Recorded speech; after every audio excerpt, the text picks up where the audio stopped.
Assalamualaikum dan salam Sarawakku sayang, bersama saya Nur Iqmal Hamjani. Tumpuan berita. Penjawat Awam Sarawak SCS perlu menerapkan budaya inovasi dan bergerak pantas seiring dengan ledakan teknologi yang berubah dengan cepat dalam dunia hari ini. Menurut Premier Sarawak Datuk Patinggi Tan Sri Dr. Abang Abdul Rahman Zohari Tun Datuk Abang Openg, penyelidikan amat penting untuk menjadikan Sarawak negeri maju berpendapatan tinggi menjelang 2030. Jelasnya masa depan adalah bergantung kepada cara baharu termasuk penggunaan teknologi.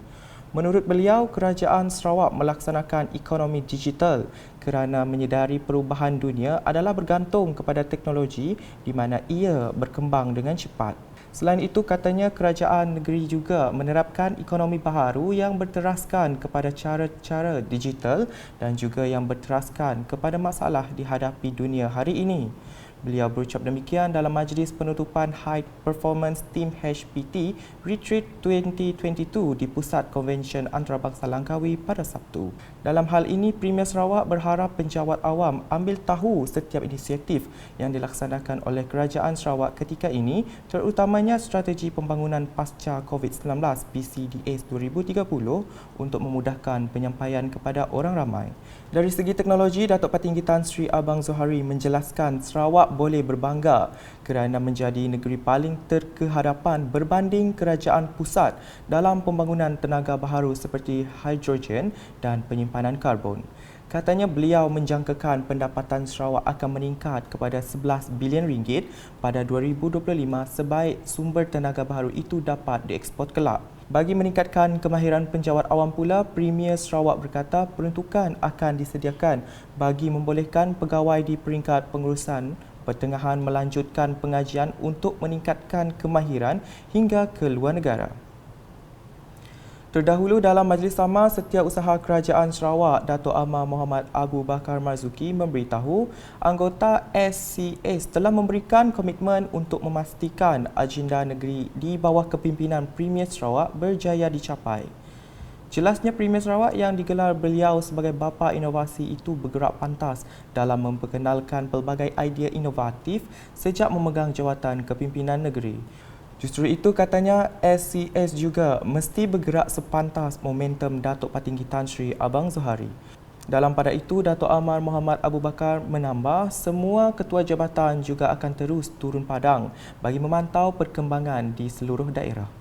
Sementara itu, beliau turut berkesempatan memberikan penghormatan kepada mantan-mantan Setiausaha Kerajaan Sarawak Tan Sri Dato' Amar Muhammad Morshidi Abdul Ghani serta Dato' Amar Jaul Samion yang menjadi perintis High Performance Team Retreat yang berfungsi sebagai program untuk mempertingkatkan Sarawak. Untuk rekod, program bertemakan Revisit, Rethink and Recharge yang diadakan selama 4 hari itu dihadiri lebih 200 ketua jabatan dan pegawai daripada semua agensi negeri, jabatan, badan berkanun, pihak berkuasa tempatan dan syarikat berkaitan kerajaan GLC. Hadir sama Menteri Pengangkutan Sarawak Datuk Sri Lee Kim Shin, Peguam Besar Negeri Sarawak Datuk Sri Talat Mahmud Abdul Rashid, Setiausaha Keuangan Negeri Datuk Sri Dr. Wan Lizosman Wan Omar, Timbalan-Timbalan Setiausaha Kerajaan Sarawak, Setiausaha Tetap dan Ketua-Ketua Jabatan. Laporan seterusnya. 7 warga Sarawak menjadi mangsa sindiket jenayah penipuan tawaran pekerjaan dengan gaji lumayan di Dubai Emirat Arab Bersatu UAE. Ketujuh-tujuh mangsa adalah Muhammad Izul Haidat Suhardi, 24 tahun, Muhammad Awang Azahari, 23 tahun, Syed Azman Wan Abdul Karim, 20 tahun, Muhammad Azam Abdullah, 23 tahun, Muhammad Azharuddin Azman Nudin, 20 tahun, Ashraf Salihin Hazmi, 24 tahun dan Ainul Alif Said, 28 tahun. Timbalan Perdana Menteri yang juga Ahli Parlimen Petrajaya Datuk Sri Fadilah Yusof berkata mereka telah menerima tawaran kerja melalui Telegram dengan bayaran gaji bulanan sebanyak RM4,000 tanpa mengetahui skop kerja yang ditawarkan terlebih dahulu sehinggalah mereka menjadi korban kerja paksa judi dalam talian selama lebih 3 bulan di sebuah rumah yang dipercayai dijadikan pusat operasi sindiket penipuan itu di UAE. Dan mereka ditawarkan pekerjaan di UAE iaitu di Dubai melalui Telegram Di situ mereka mengambil dan diambil bekerja. Bila mereka di bawah bekerja di sana, mereka disuruh bekerja untuk online gambling untuk pasaran Malaysia dan tidak dibayar gaji dan tidak diberi allowance, duit dan makanan yang makan pun agak Muhammadah daripada teruk gila lah. Nak makan roti ya kan kita roti dengan telur aja. Bekerja dari pukul 6 pagi sampai pukul 11 malam. Satu lebih ada. Beliau berkata demikian dalam satu sidang media bersama 7 mangsa terbabit di Kuching pada Sabtu. Dalam kesempatan itu, Datuk Seri Fadilah merakamkan ucapan terima kasih kepada semua pihak yang telah membantu menyelamat dan membawa pulang kesemua mangsa berkenaan ke tanah air dengan selamat.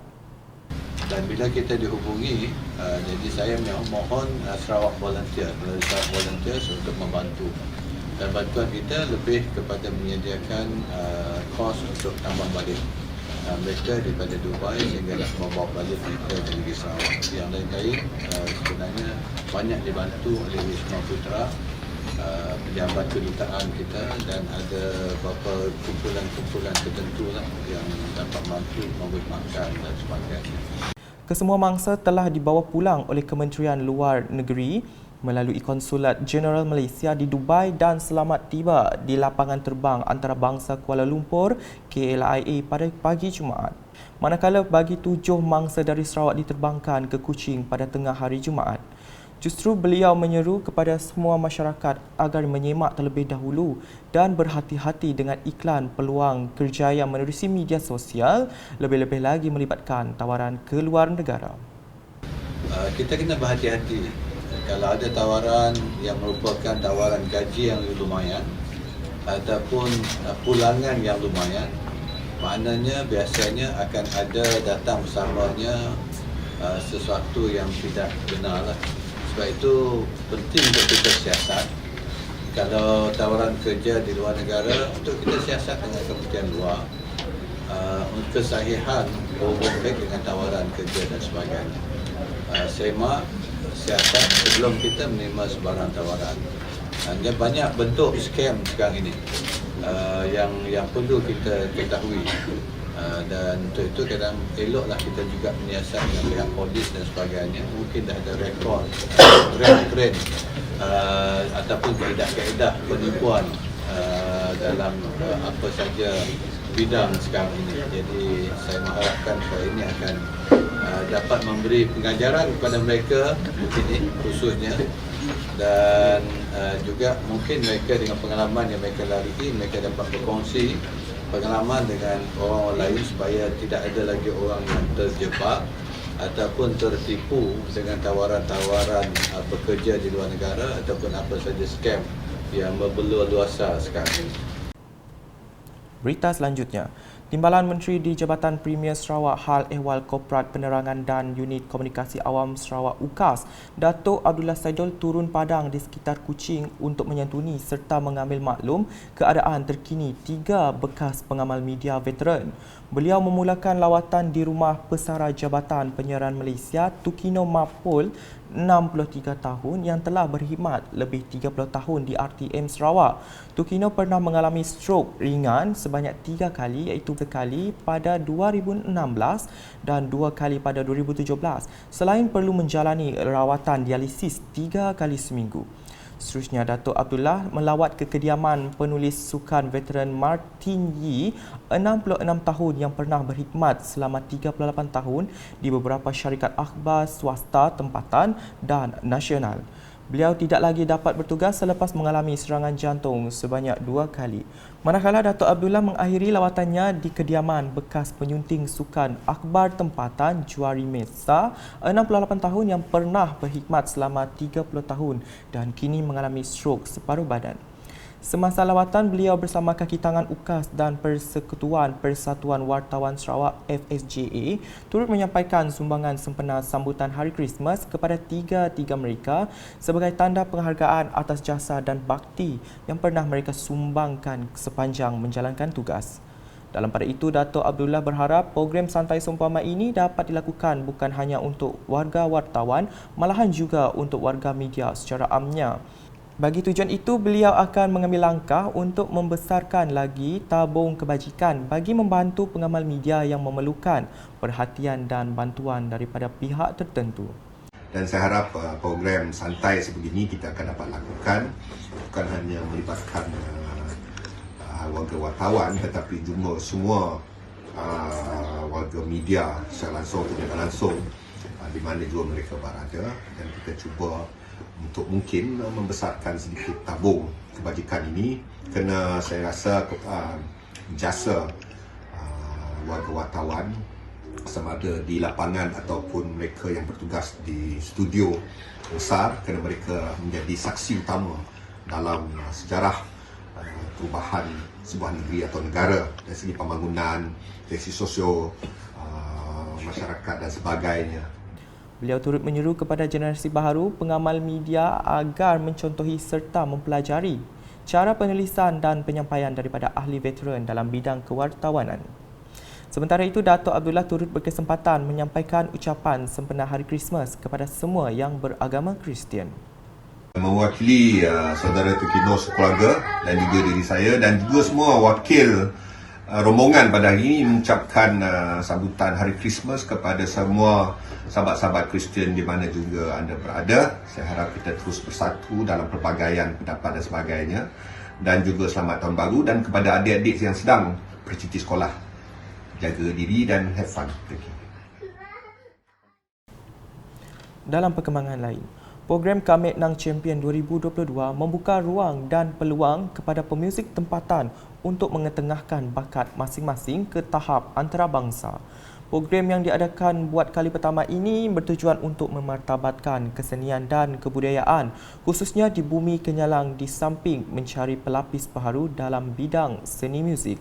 Manakala ia memberi ruang pekerjaan kepada pemuzik sekaligus menjadikan bidang tersebut sebagai kerjaya yang mempunyai masa depan yang cerah.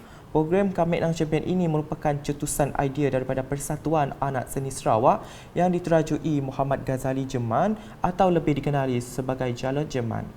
Selaras dengan misi Persatuan Anak Seni Sarawak iaitu melahirkan dan mengetengahkan bakat-bakat anak Sarawak daripada pelbagai lapisan seni ke peringkat yang lebih tinggi, maka lahirlah program seumpamanya yang dianjurkan dengan kerjasama Kementerian Pelancongan Industri Kreatif dan Seni Persembahan MTCP dan juga Majlis Seni Sarawak MSS. Dalam pada itu, peringkat saringan telah diadakan di bandar-bandar utama iaitu pada 26 dan 27 November di Meritz Hotel Miri, 3 dan 4 Disember di Dataran Superstar Sibu serta 10 dan 11 Disember di Studio 23 Metro City Kuching. Peringkat akhir pula berlangsung pada 17 Disember 2022 bertempat di Dewan Bahasa dan Pustaka DBP Kuching. Antara pemenang tersebut ialah Bang Man bagi kategori lead gitar, Bang Mael bagi kategori gitar 2, Faizal bagi kategori bass gitar, Mat bagi kategori drum dan Bang Abu bagi kategori keyboard. Setiap pemenang bagi kategori-kategori yang dipertandingkan itu telah membawa balik hadiah berupa wang tunai dengan jumlah keseluruhan sebanyak RM34,000, sijil serta peralatan muzik. Manakala panel hakim telah memilih kumpulan Face to Face sebagai kumpulan terbaik serta Paul sebagai peserta terbaik. Sementara itu, Ahli Dewan Undangan Negeri Adun Muara Tuang, Dato' Idris Buang, turut memberi sumbangan berjumlah RM25,000 untuk Persatuan Anak Seni Sarawak sebagai tanda sokongan terhadap program berkenaan. Sekian edisi Tengah Hari bersama saya Nur Iqmal Hamjani. Berita lebih lanjut boleh didapati di semua platform media sosial UKAS termasuk portal ukas.sarawak.gov.my dan UKAS channel di YouTube. #menyebar fakta. Salam UKAS.